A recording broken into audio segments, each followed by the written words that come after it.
Most people assume that frontier families were just dirty, that hygiene was something that came along later, once civilization caught up. And I get why that assumption exists. You picture a log cabin in the middle of nowhere, no running water, no store within 50 miles, and you think, well, what choice did they have? But the reality is that soap was one of the most carefully managed resources on a frontier homestead, and most families made it themselves, from materials they already had on hand, twice a year like clockwork. It was not a luxury, it was a practical necessity for health, laundry, food prep, and basic household sanitation. The reason this knowledge disappeared is not because it stopped being useful. It disappeared because factory-made soap got cheap. And once it was cheap, nobody needed to learn the old method. But the old method is still a real skill. The chemistry behind it is legitimate, and understanding it tells you a lot about how frontier families actually thought about resources, waste, and self-sufficiency. Hit subscribe before we get into it, because some of these old techniques are more useful than the expensive gear people buy today. I'm Jerry Davis, and I've spent years studying the tools, shelters, and routines people relied on before modern convenience existed. The more you dig into frontier homestead records, the more you realize that skills like soap making were not primitive guesswork. They were practical chemistry that women on the frontier understood better than most people today. Let's start with the basic idea, because this is where most people's knowledge stops. Pioneer soap required exactly two things: lye and fat. That's it. And on a working homestead, both of those things were byproducts of daily life. The wood stove produced ash constantly. Animals were slaughtered for food, and the fat was rendered down. Nothing got wasted, and soap was essentially what happened when you combined the waste from your fire with the waste from your butchering. Now, let's slow down and talk about each of those two ingredients, because the details matter a lot more than the simple summary makes it sound. The lye came from wood ash, not any wood ash, and not just any method of extracting it. Hardwood ash was significantly better than softwood ash for this purpose. Oak, hickory, beech, maple, and similar hardwoods produced ash with higher potassium content, which is what you needed. Pine and other softwoods still worked in a pinch, but the resulting lye was often weaker and less consistent. Accounts from the period and old homesteading manuals both emphasize the difference, and the practical reason is straightforward.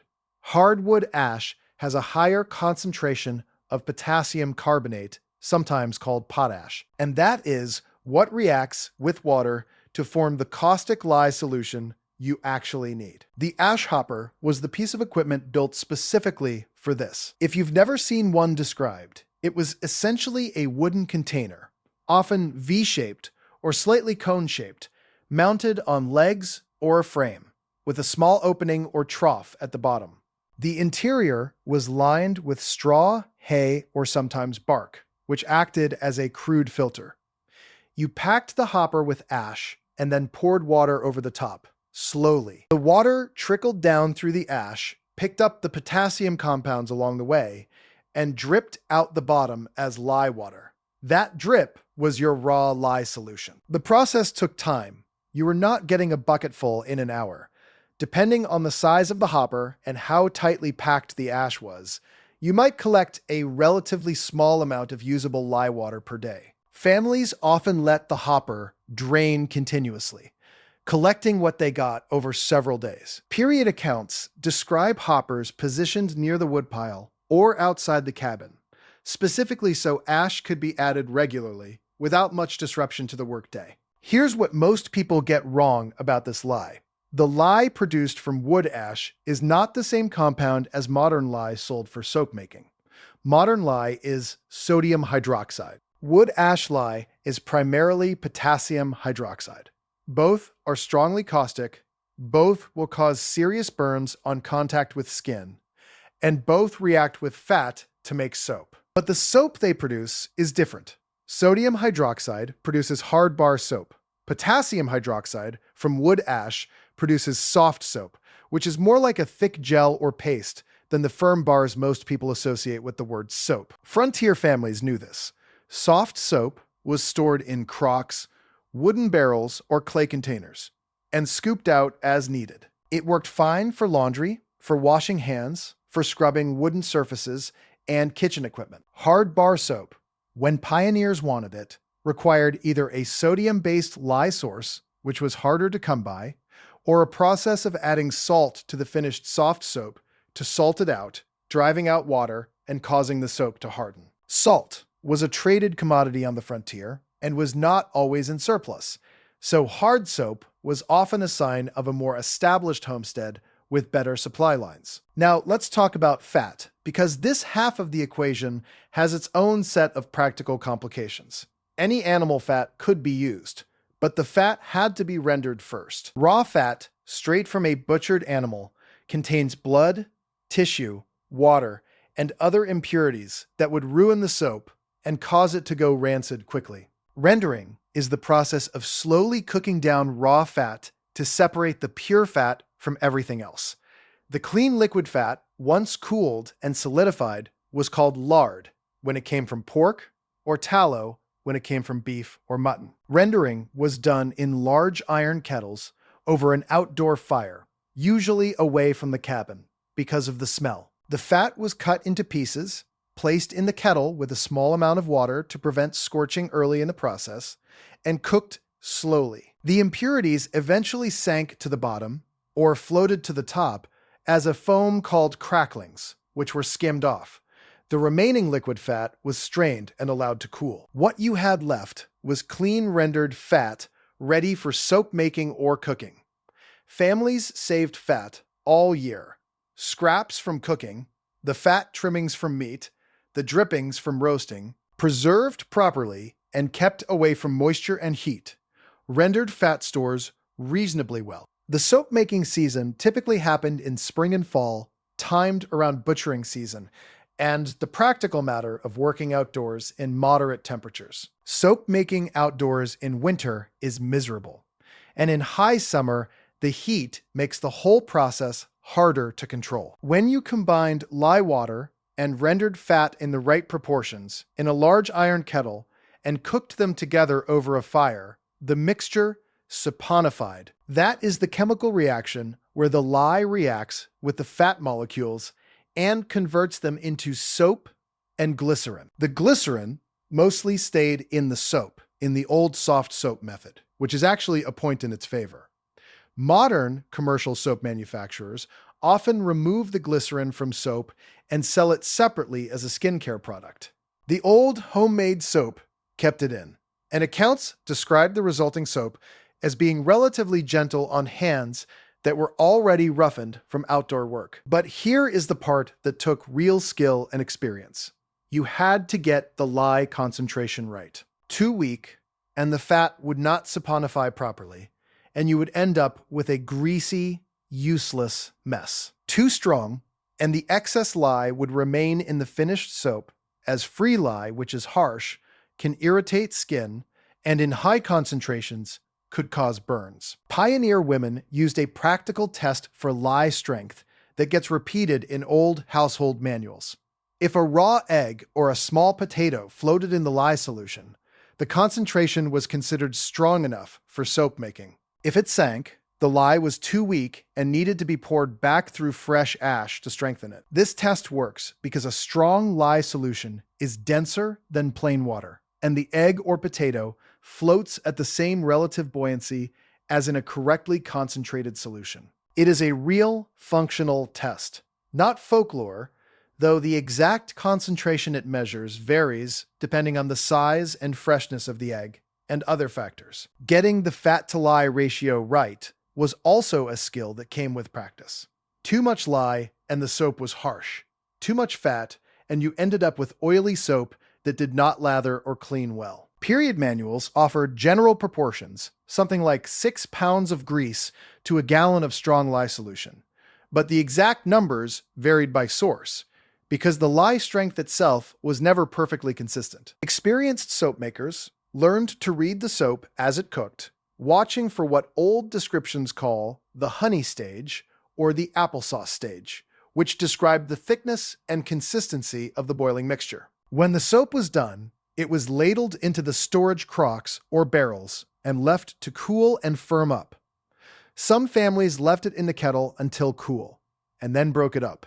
The whole batch was usually labeled and dated and stored in a cool, dry spot. Now, let's be practical about what this means for someone who wants to try this today. First, the safety issue is serious and worth saying plainly. Lye, whether from wood ash or bought from a hardware store, is caustic. It will burn skin, it will damage eyes, it will damage surfaces it contacts. Historical soap makers got chemical burns on a regular basis, and those burns, in an era without proper medical care, were not minor inconveniences. Working without running water, eye protection, and access to emergency treatment is very different from working in a modern kitchen or outdoor setup where you have all of those things available. If you are going to make soap today, wear gloves, wear eye protection, work outdoors or in excellent ventilation, and know what to do if you get lye on your skin. Flush immediately with large amounts of clean water. Second, the lye from ash method produces a variable and somewhat unpredictable lye concentration. Modern soap makers, even those trying to replicate historical methods, often use commercially available potassium hydroxide or sodium hydroxide for consistency and safety. Because you can calculate the exact lye concentration and adjust the recipe precisely. The old float test is functional but not precise. A beginner learning the process from scratch, without generations of passed down experience, will find the first few batches unreliable. That is not a reason to avoid it, but it is a reason to be realistic about the learning curve. Third, if you want hard bar soap using the traditional method, you need to understand the salting out step. After the soap has cooked and reached the right consistency, you add dissolved salt to the kettle and continue cooking. The salt causes the soap to separate from the glycerin and water mixture, rising to the top where it can be skimmed off and poured into molds. This requires more salt than most people expect. The glycerin-rich liquid left behind after salting out is sometimes called the lye water or spent lye, and can still be used as a cleaning solution for floors or heavy laundry. Let's also talk about what Pioneer soap was actually used for, because the list is longer than most people assume. Laundry was the biggest use by volume. Frontier laundry involved scrubbing heavy wool, linen, and canvas clothing in water, with soft soap, often using a wooden washboard, or beating the wet clothing against rocks. The soap helped break down body oils, food grease, and dirt embedded in coarse fibers. Soft soap worked well for this because it dispersed easily in water without needing to be shaved off a bar. Personal washing used soap more sparingly. Daily washing typically involved water and sometimes soap for hands and face. Full bathing, depending on the season and water availability, happened much less frequently than modern bathing standards. This is not something to romanticize. It reflected limited heated water, labor-intensive water hauling, and cold cabin conditions in winter. People on the frontier smelled like people who did physical labor outdoors without daily bathing access. That is worth stating directly. Kitchen use included scrubbing wooden bowls, cutting boards, and utensils. Pots and ironware were usually cleaned primarily with hot water, sand, and ash, with soap used selectively because soap residue in cast iron could affect the seasoning of the pan. Wooden surfaces that contacted food were scrubbed and rinsed thoroughly. Some historical accounts also describe soap being used as a component in pest management around the homestead, dissolved in water, and applied to plants or surfaces to deter certain insects. This is a legitimate use that still works today for garden pest control in mild concentrations. The ash itself, separate from the soap-making process, had other uses. Lye water, diluted significantly, was used as a cleaning solution for floors and wooden surfaces. Dry ash was used in outhouses and sanitation areas to absorb odor and reduce moisture. Strong lye solution was sometimes used to clean hides during the early stages of leatherworking, though this required careful handling to avoid damaging the leather. Here is the part worth copying if you are interested in any level of self-sufficiency or traditional skills. You do not need to replicate the entire frontier setup to learn something practical from this. Understanding that soap requires only 2 ingredients, that those ingredients come from material that is normally treated as waste, and that the process is based on real chemistry rather than folk magic changes how you think about resource management. A basic ash hopper, a cast iron kettle, and the fat from a couple of cooking seasons is genuinely enough to make functional cleaning soap. For people interested in homesteading, off-grid living, or simply reducing their dependence on store-bought products, this is one of the more achievable old skills because the raw materials are genuinely free. The variation that makes the most sense for a modern beginner is to use purchased potassium hydroxide with the rendered fat method, which gives you the control of the historical soft soap without the unpredictability of home-leached lye. Once you understand the chemistry and the process, experimenting with wood ash lye is a natural next step. The old-timers were not doing this because they loved the process. They were doing it because it was cheaper than buying soap, more reliable than going without, and made from materials they already had. Those reasons have not entirely disappeared. They have just been obscured by the convenience of buying a 4-pack of bars for $3. The skill is real, the chemistry is real, and the families who did this twice a year, adjusting for the strength of their lye and the quality of their fat, understood more practical chemistry than most of us give them credit for. That's all for this one. If you want more on traditional homestead skills, preservation methods, or the actual day-to-day reality of frontier life, stay on the channel. There's a lot more to get into.